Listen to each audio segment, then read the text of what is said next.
Speaking freedom.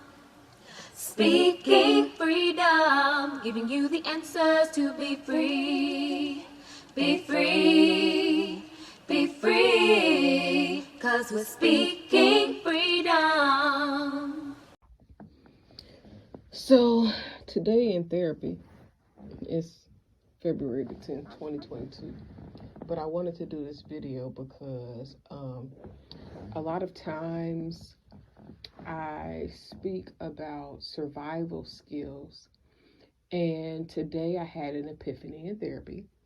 I was telling my therapist some of the things that I struggle with, or the things that I've overcome, and kind of the backlash from changing my struggle to power.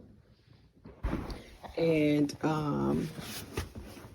I say it like that. Fan base, get that. I say it like that because, literally, I talk about how narcissistic behaviors and narcissism is a trauma response. And when you have that type of trauma response, the goal is to protect yourself by, responding in a narcissistic way. But today, my therapist was talking to me about how a lot of times people who are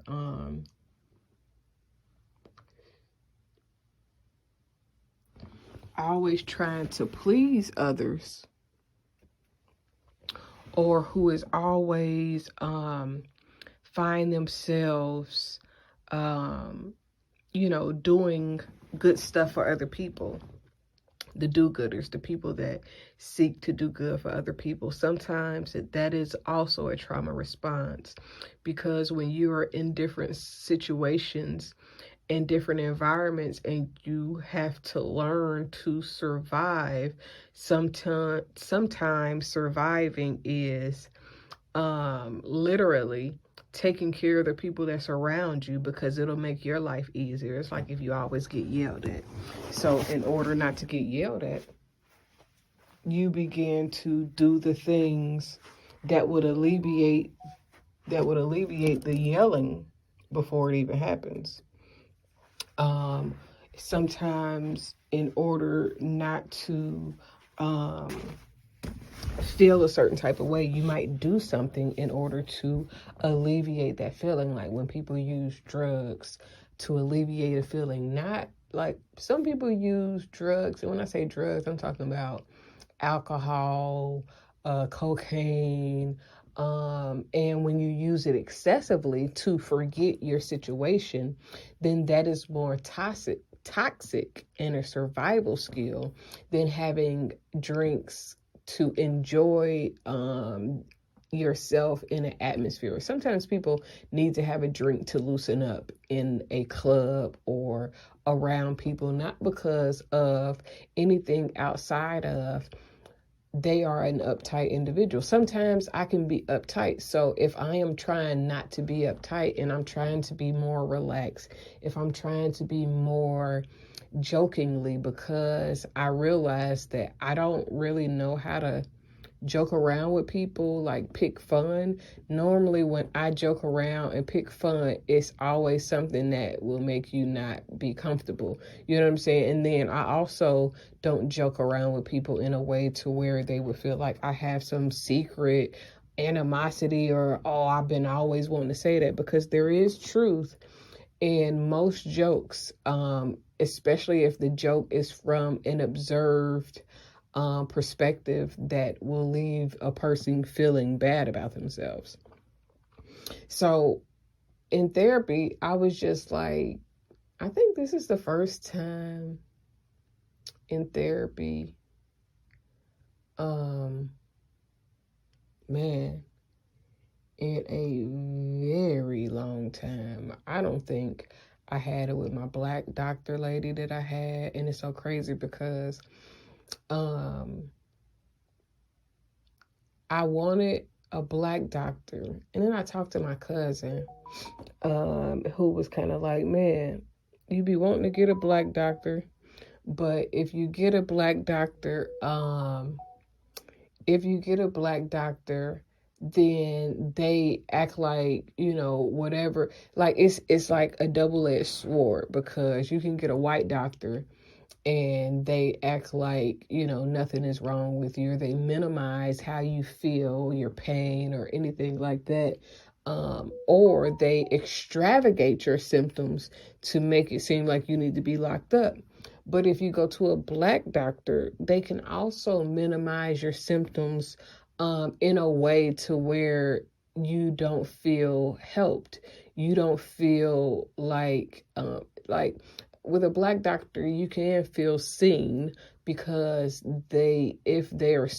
if oh my gosh, if they are spiritual in a way that's not religious, then you can talk to them, and they may be able to understand. They may be able to identify some of the things that you have going on. If they're a learned person with history and spirituality, then they may be able to understand your perplexed mindset.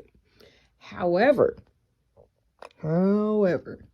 there's also a chance that if they are deeply religious, they may, condemn you. They may, make you feel judged. They may, do a lot of different things, especially if you're coming to them from a spiritual perspective. And, like with a white doctor, they can not take you serious, but they can also take you too serious. You know what I'm saying? Like with a black doctor, they can ignore what you're saying, or, make it seem like, oh, it's no big deal, or not address it the same way that a white doctor would, who may not understand a melanated living experience. You know what I'm saying? Like, and I am not a person that holds back. So even when I am with my white doctor, even today, I was like, talking to her about my eye issue and them wanting to offer surgery, and me just like, I don't know if I should go with a black doctor because they may be more comforting, or if I should go with a specialist, an eye specialist that would be white, because that's the one that I seen at this point in my research. And, it's so much when it comes to picking a doctor at this point. But this was not really about that. This is more about understanding how catering to people can be a trauma response, because you're trying to fix the environment for another person so they will be more comfortable. And it was really like, when she described it, it really was like eye-opening, because not eye-opening, it was awe-opening,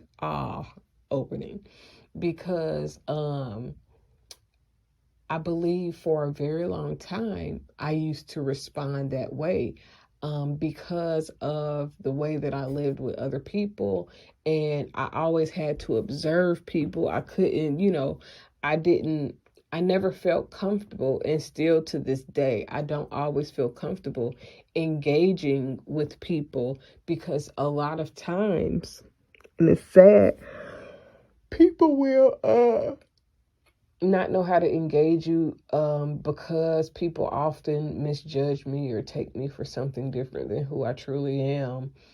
People respond differently. A lot of people, especially growing up, they used to think that I was a bad little kid. I mean, I did have my problems, but they used to shun me a lot. So I used to have to play to people's likings. Like, it's almost like when I go certain places, like, especially if I'm visiting or if I'm staying, I'll just start cleaning up. I'll just do stuff because, I don't want them to look at me like a freeloader, or like, and when she said that, it was like, oh, so that can kind of explain that with my across the board personality.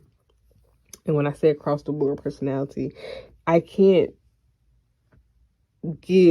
don't show like favoritism. Like if I'm away, then I'm just that way. It's like, nobody gets to be like the exception to the rule, for real. Like, however I am, that's just how I am. However I see things, that's just how I see things. So to go from being a people pleaser, that's what it is, people pleasing, because you're doing things to please people so that you don't get the you know what I'm saying, the backlash, or so that you don't get the fussing at, so that you can just, you know, make peace with other people, even if it hinders you.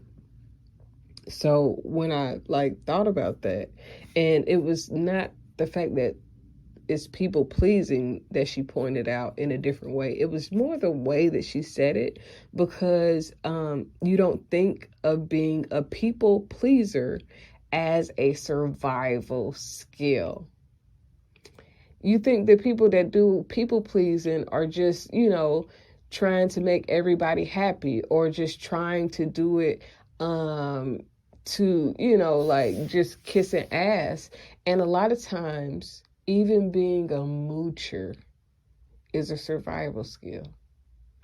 People that's yes people, that's a survival skill, bruh. Like, listen, I've never been a yes person, but again, because I've lived with, and I would go and spend a night, and then I would keep spending the night, and then it would be like 3 or 4 months if I could get that long, or weeks at a time of me spending the night with people. Sometimes because my mother would not come back to get me, or, you know, I would always ask to stay, but I always would be home by myself.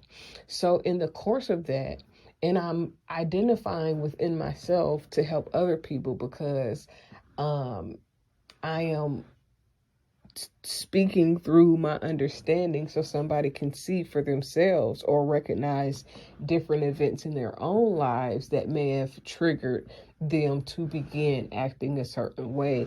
And it's not just the trigger, but it's knowing the call, so that you can begin to see, okay, I see I'm doing it again. You know, it's something, a commercial or something where it'd be like, you're doing it again. That's how it feels. So to just understand that being a people pleaser or a yes man is a survival skill. Even though it's still manipulative, it's still not something that I like. But, you know, even manipulation is a survival skill. Lying is a survival skill. And I think that that's what makes getting to know people so important, because you realize people are operating in survival mode in different levels, in different ways, like defense mechanisms. And I do talk about this, but I don't know why today it just hit me differently, because now, like, instead of pleasing people, I just don't even care. You know what I'm saying? Like, it's like not a fuck you attitude, but it's very nonchalant to where I care about people, but I don't care. You know what I'm saying? Like, I am concerned for people, but I don't care to the point to where I am going to let it hinder me or make me become a person that I've grown out of. Now, this may not even be something that I end up posting, because, you know, I'm really just talking through my own issues and what I learned today. But it was an epiphany of sorts, because I never seen some things as a survival type of thing. You know what I'm saying? Like, I just thought that you're manipulating because you're manipulative. You are lying because you are a liar. Like, you could choose not to lie, but it's almost like choosing not to be religious. It takes a lot of work to stop being a liar when you've been a liar for so long. It takes a lot of work to stop being manipulative, and to recognize that it's manipulation if you've been manipulative your whole fucking life. You know what I'm saying? And to realize that breaking a survival mode setting is really breaking the mold of who you have been conditioned to be. And conditioning is not always based on somebody trained you to do this or indoctrination. Conditioning is based on the experiences that you've had and that your life has created a conditioned mindset of what you need to do to survive, basically. And it's just crazy, like, because I don't always think to apply things to other things, because I just think, like, I mean, you're just a liar. You've learned to do it and now you do it. I mean, and seeing it as a survival skill allows me to see that people have to break that habit of lying. It's not like they can just turn it off. It's manipulation. People that, I mean, in the early stages, it's like in the early stages of anything, you have a greater capability of saying, you know what, long term, this isn't gonna work. You know what? By the way, this isn't what I need to be doing. This isn't going to be beneficial. Maybe I shouldn't. Because in the beginning, it's still fresh. It's still new. It's like, and in some instances, maybe not. You may be like, the first time a person do drugs, some hardcore drugs, that first time might be so addictive that you can never turn your back away from it. You can't, like, you're never able to shake it. So it's just processing that even liars are lying because of trauma. Because if you told the truth, you would get in trouble. If you was honest, if you didn't manipulate the situation to fit what you need, then you would suffer or you would face a consequence that was adverse. Now, some of these consequences are just broke or struggling or having to work hard, because a lot of people think that the person that works smarter doesn't work harder, but it depends on at whose expense does your smart work inconvenience. Like, if I got to step on somebody's toes in order for my working smarter to seem like I'm doing more work, then I don't want to do that. I don't want to cut corners to say I'm working smarter. Sometimes working smarter is thinking something out a little bit further than if you just go on a whim and do something on a, humbug. The sporadic things. So, it's just, man, hearing that, I guess sometimes maybe for me is that I say it, but I don't hear it. Like, I don't have that person that can say, okay, Casey, like, can I be Dr., whoever they are, for the sake of this conversation, and just kind of tell you what I hear you saying. You know what I'm saying? Like, I need that reflective support and report. And I literally did that today. Like, okay, so doc, in therapy, like, so what are you hearing? What do you hear me saying? What is your perception of what I'm saying? Because based on your knowledge, your understanding, your exposure and experience, you will perceive what that says to you, because I never see myself from other people's point of view. And it's very good to see yourself from other people's point of view. Now, you cannot take people that's extremely negative point of view of you and then make that be what you run away with. You have to get a balance. You have to get people's perspectives of you who actually have a broader perspective. Like, if they've never experienced anything, if they don't know anything, if they've only, like, people that ain't never left dating, them trying to get a perspective of me is not going they not going to tell me nothing that's really going to be good. It's probably going to be tainted because they have a limited viewpoint. Somebody in religion, if they hear me talk about all the things that I talk about, shit, just the fact that I be cussing and talking about God at the same time, it'll be fucking some people up. And but from their perspective, it's going to look crazy. In order for me to get a real, general, non-judgmental perspective, I have to ask somebody who's well-rounded. I have to ask somebody who's experienced some things so that they can hear me and see me and understand me from a broadened mindset.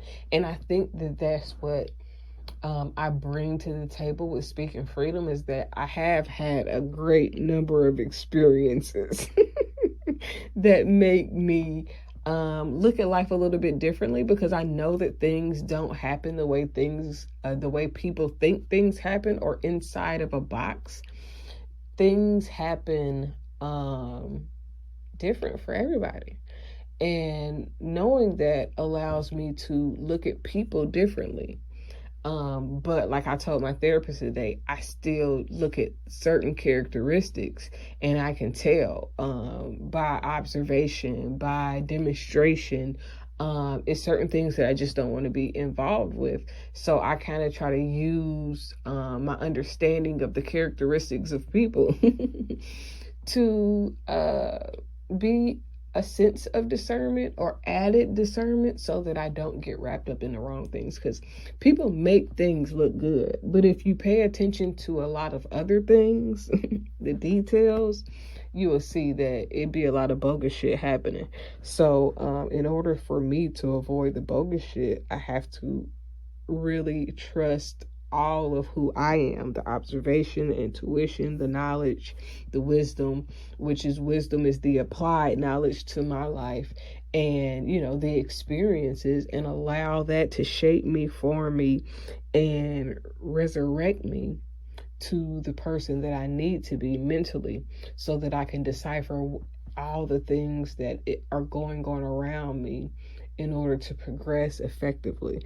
Now, I know I just said a whole lot of words that just sound like, okay, I'm not talking in circles. Like, when there's a will, there's a way, and there's a purpose for everything. So I'm just allowing God to unfold everything that is happening so I can understand the stories and the dreams that are told. All right, I love you. Bye.